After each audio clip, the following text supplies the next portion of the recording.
The final month of the year, the final comic haul of the decade. December 2019 Comic Haul and Giveaway.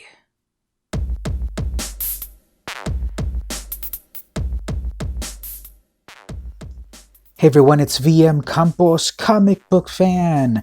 Welcome to the final comic haul of the year 2019. Can you believe it? We're about to go into the far-flung future of the year 2020. I would have never believed it that I would make it this far, but here we are. Comic books for all occasions and all types of fans line the comic shelves. I don't know about you, but I still love getting a nice paper copy. So let's talk about the final comic haul I got this month in the year 2019, the final year of the 2010s decade. So to honor the final month, I'm also going to do a giveaway. Watch the video for the right time where I tell you how you can win something as thanks for watching my videos, liking my videos, and all that good stuff. So let's check that out. I picked up Ghost Spider number 5, Legacy issue 55. This is the 2020 variant. So what's really interesting is this is kind of like a plot line of Iron Man 2020 back in the early 90s, late 80s. It would be so far in the future. Yeah, Iron Man of the year 2020, so far away. And here we are, it's the year 2020. So anyway, I picked up Ghost Spider number 5, the variant cover. Her future outfit's pretty cool. It's got like the circuit board pattern and so forth, like a holographic hoodie and that sort of thing. She's got holographic Crocs or whatever.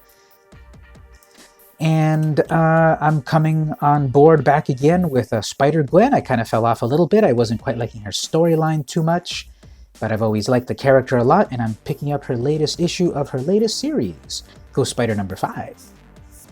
Oh, Spider-Gwen, I can't quit you. So here I got the issue number 35 of Amazing Spider-Man, the variant cover, featuring Spider-Gwen. Just a really cute, cartoony version of Spider-Gwen. I really like this. Posing right here. This is a huge panorama that's going to be several issues all coming together. Like the one from a few years ago, I think that one Robert Otley cover was also multiple covers. So I got number 35 right here, the Spider-Gwen variant cover.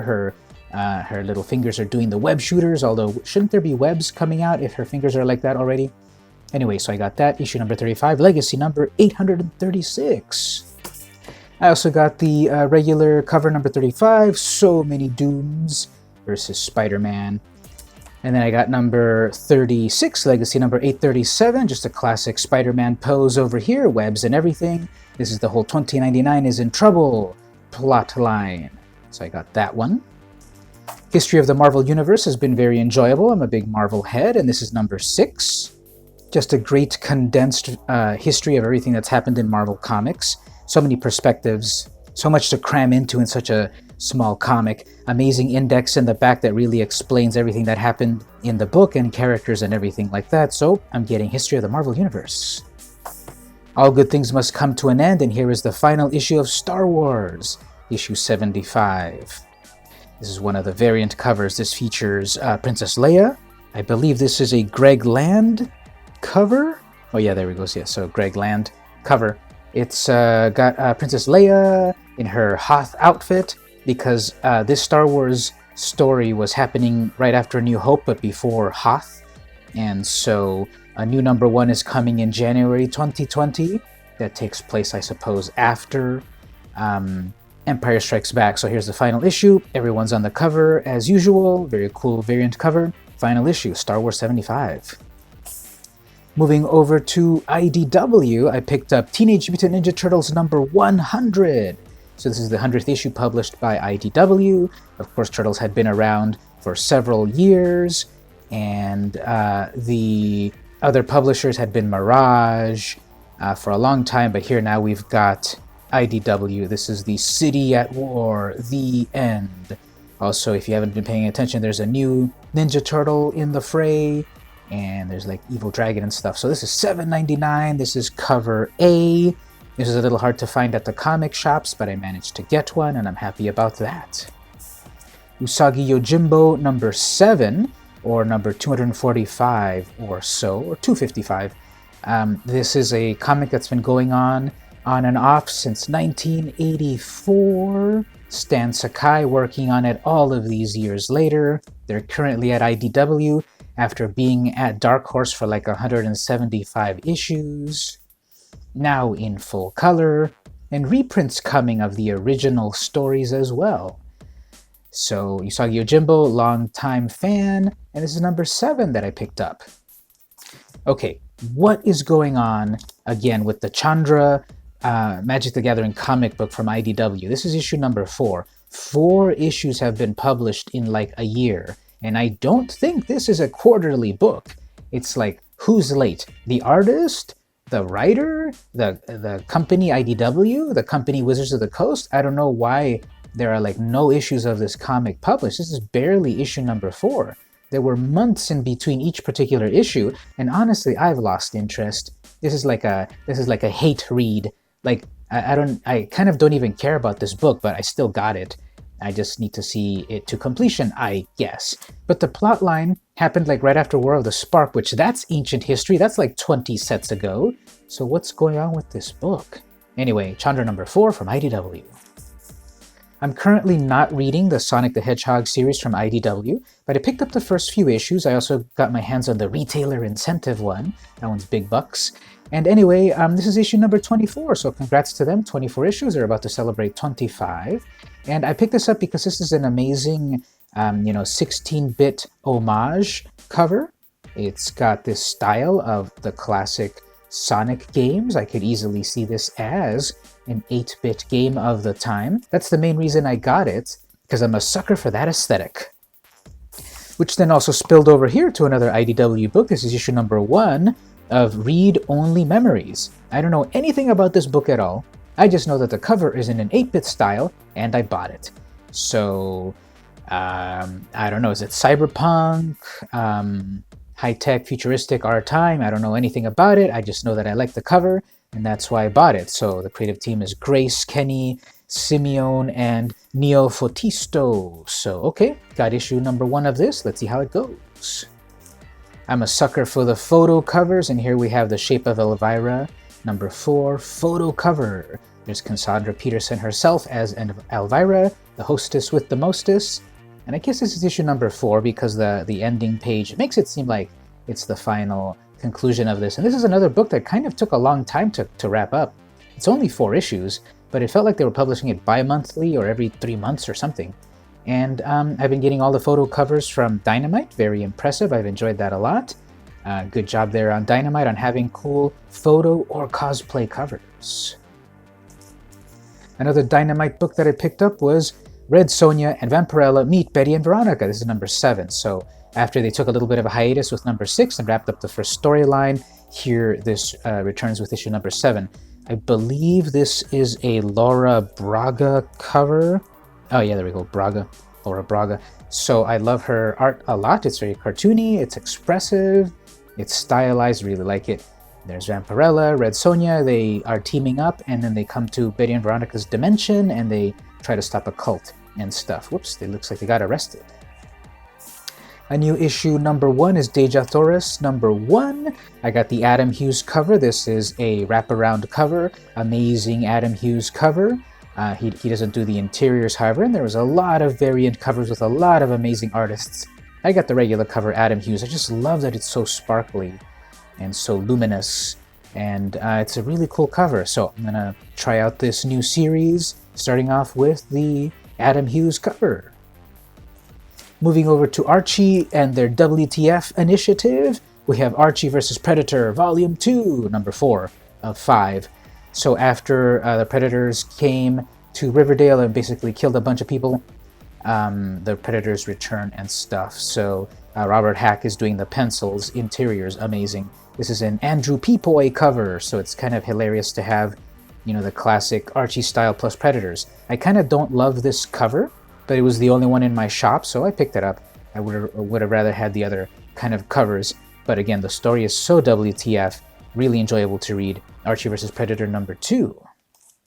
Let's pause right here for the giveaway. If you're interested in getting a cool comic book from my collection, all you have to do is go to the address right here, vmcampos.com/pay /contact. There's a contact form there. Send me an email and tell me that you watched the video so far and what comic you've liked so far that I've shown here in my comic haul. There's a few I'm going to still talk about. You could tell me one of those that you liked. You will be entered into the contest to win a comic book by the next comic haul. So go to that address, vmcampos.com/contact, send me an email about which of these comics that I've talked about that you've liked, and you'll be entered. Totally easy. Back to the show. Next up, I picked up Tank Girl Forever, number 9, I believe. It says right here. Oh, number 8. This is the Greg Staples cover. I love the realism in this. It's just so good, so epic. I love to see realistic cartoon characters, and here's a realistic Tank Girl. So this is kind of an amazing cover. I picked it up. Greg Staples, you are amazing. Here's a book that I previewed in one of my Top Picks comics. I finally got myself a copy. They were sold out. This is Space Riders number 1 from Black Mask. This beautiful stark black cover with these purple and magenta tones to this main character. Reminds me of Jason from the old Nintendo game of Friday the 13th. And I don't know too much about the book, but it seems pretty interesting. It's like sci-fi horror sort of thing. And I picked it up. So Space Riders number 1. After Mirka Andolfo completed her Unnatural series, here's another one from her. This is Unsacred. This is issue number 2 from tiny company Ablaze. I got the regular cover A. You've got the 2 main characters, so stylized, so cute, so little clothing. And it's a brand new series where an angel and a devil are kind of in love with each other, and it's a slice of life sort of thing. And it's rated mature, if you couldn't tell. And it's just such a cute art and concept and fun cover. There's a lot of different covers. I was thinking of another cover, but budgets and so forth, so I got this one. It has many ample reasons why. And the story itself is fun and cute, and I'm picking it up, so Unsacred number 2. Now for something completely different, we have the latest issue of Mad Magazine. This is number 11, cover dated February 2020.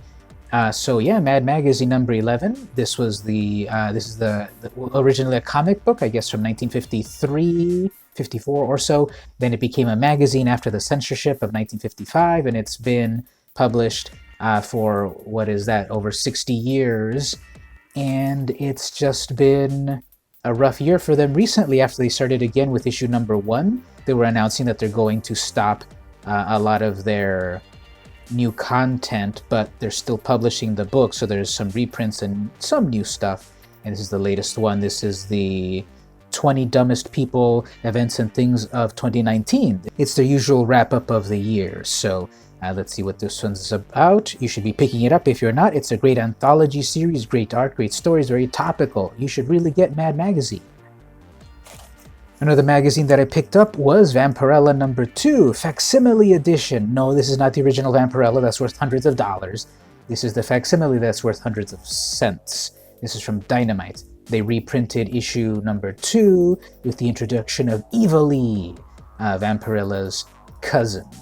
And it's just a fun slice of 1969 horror comics, beautiful art, cool, fun, weird horror stories from the original Warren Publications. Now Dynamite owns their intellectual property. And so it's really cool to see this comic, totally reprinted from the original with the original ads and everything. I think the printing, though, is a little too dark. I think this cover looks a little too dark, and some of the black and white stuff seems to lose some of its fidelity. But it's really cool to see, again, a slice of life of comics, horror comics, mature comics in 1969. And lastly, an eBay pickup. There's a whole story about this on the latest episode of my podcast. Go off and watch that. This is Creepy number 17, volume 1, from 1967. This is an original book from 1967. It was originally 40 cents. I paid a little bit more than that because it's not in amazing condition. I didn't pay too much. But the story, quick synopsis about this, is I used to own this comic back in the late 80s. My dad got this for me at a swap meet, and I lost it. I lost this book. I don't know where it ended up in my collection. I don't know what happened to it. And so years later, I could never remember the exact book except that there were 2 stories in there that I vaguely recollected. So recently, I tried looking up the books again. You wouldn't understand how hard it was to look up creepy comic book zombies. What I was searching for was never finding what I was looking for. But I finally found it. I bought it on eBay, and here it is again in my collection. Again, go check out the episode of the podcast where I go through it page by page, because this is a real neat find.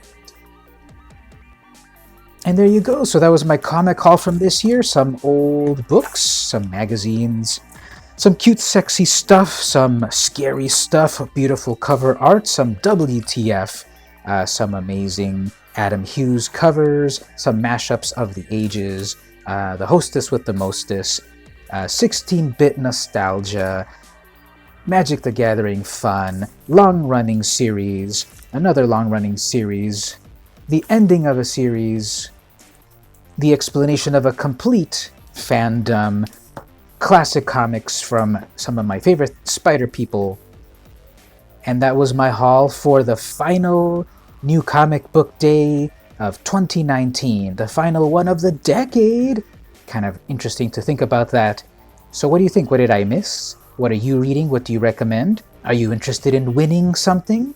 Go to vmcampos.com/contact. Send me an email about all the books that I got. Tell me what you liked. You'll be entered in a contest where you'll win something cool. Totally for free, no purchase necessary. Well, this has been VM Campos Comic Book Fan, and I'll see you in 2020.